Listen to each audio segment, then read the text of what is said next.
zinot mirklī, kad jau Trumps bija ievēlēts.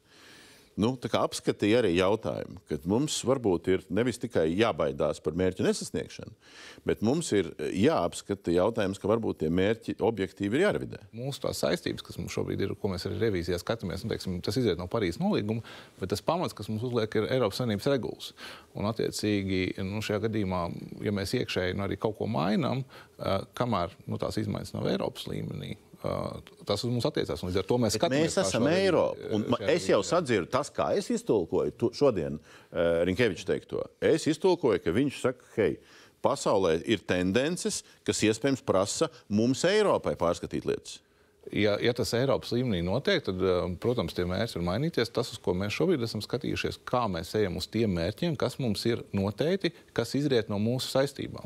Protams, ka Briselē jūtam arī tāpat, kā mēs šeit jūtam, neko vairāk. Ir tikai visāda veida minējumi par to, kā varētu mainīties Amerikas politika attiecībā pret Eiropas politiku.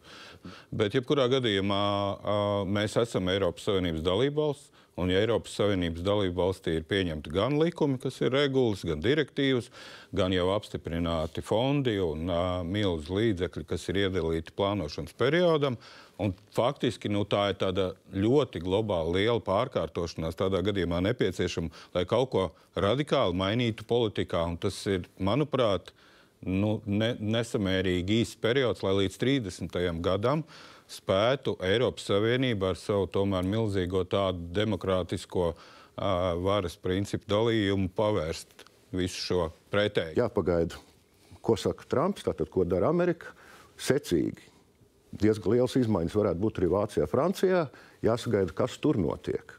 Varbūt, ka Vācijā vēl vēlēšanas jāsagaida. Jā, par ko ir runa, jā. Un tad arī jāskatās, vai tas klimata likums tāds, kāds viņš šobrīd ir, un arī tas transporta enerģijas likums, vai viņi tik tiešām tādi ir vajadzīgi, vai viņi nav jāmaina.